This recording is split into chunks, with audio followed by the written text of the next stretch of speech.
Now that we've seen what the sample application does and looked at the structure of it, let's look at the code to see how all of this is implemented.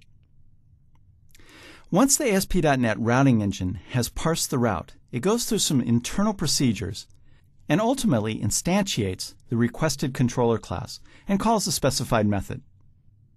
So here's the file for the home controller. In this case, it includes just two action methods, one for each of the tabs, home and about. The home maps to the index method, and about maps to about.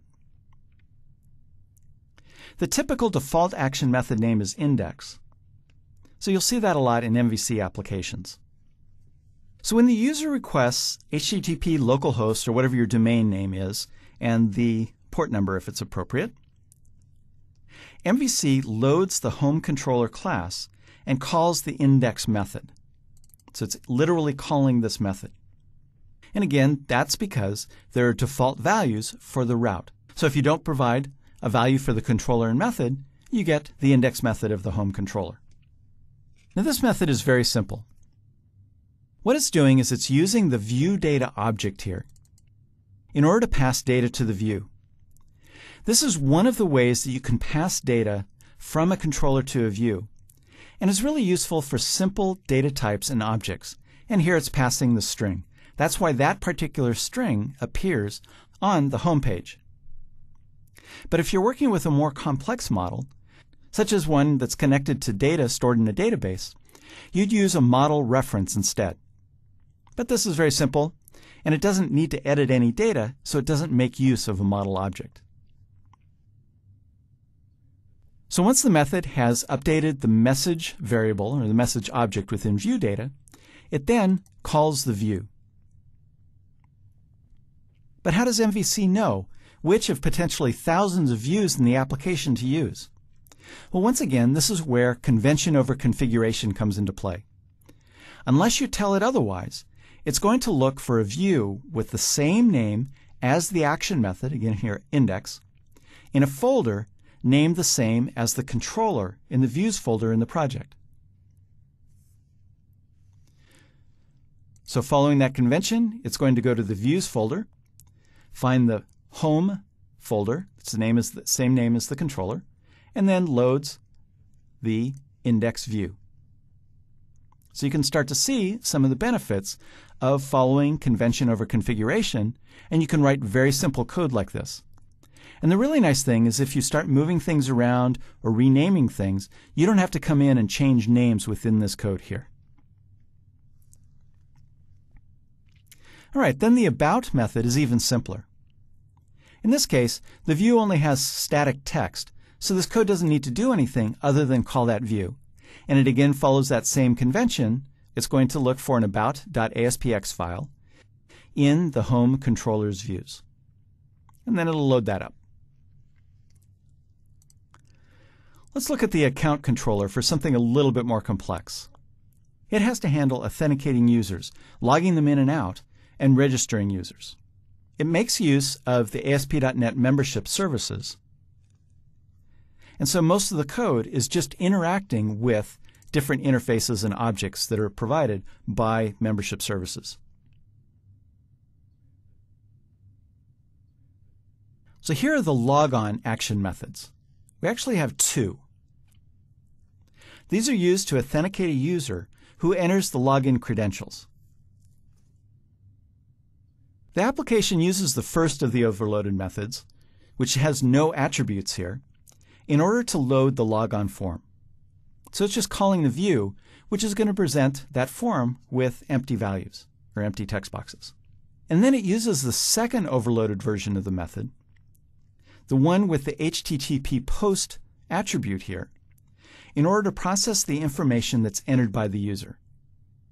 So the user is presented with the form, provides their login information, their username and password, and clicks on the button. And because that is an HTTP post, this is the instance of the login method that is going to be used. And it goes on to process that information, check the credentials, and either redirect to the requested URL, or if none is specified, to the home page. Otherwise, it's going to display some sort of error. The account controller also has various public, private, and protected support methods used by the various action methods.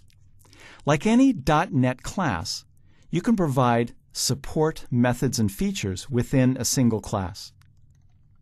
So we can see all of the different action methods down here and see all of the code that it takes in order to take advantage of membership services.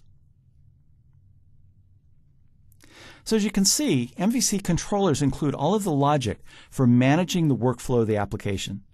It doesn't include any business rules, such as who can log in and who can't, nor does it have any user interface code. But it does provide data to views, but doesn't specify how that data is used. So this is an example of how MVC supports the separation of concerns. All right, now let's talk about views. The views in an MVC application provide the user interface for the application. Keeping in line with the separation of concerns tenet, it doesn't include any business rules or direct connections to data. Instead, it takes the data provided by the controller, usually in the form of a model, and displays it to the user. And that lets the user interact with the data and modify it, if that's appropriate for the application. So let's look first at the site master. So as you can see here, it's a fairly typical master page with two content areas. One to provide the text for the title, and then another to hold the content of the page. And the master page provides some header information as well as the links to those tabs. Notice that the tabs are implemented as very simple list items within an unordered list. And then it's stylized into tabs using cascading style sheets. So again, if you're a web forms developer, you can already see how the separation of concerns makes it much easier to control the HTML that you want to provide. So overall, this is relatively clean and simple HTML. Now the only MVC specific parts of the page are 3 code nuggets, which are bits of code enclosed within these angle % brackets.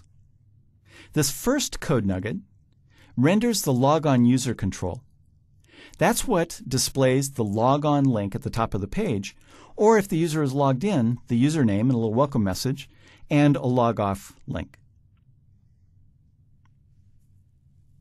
So this is how you can use a partial page template within multiple views. You define it as a user control, just like in web forms, and then use render partial in order to display it on the page.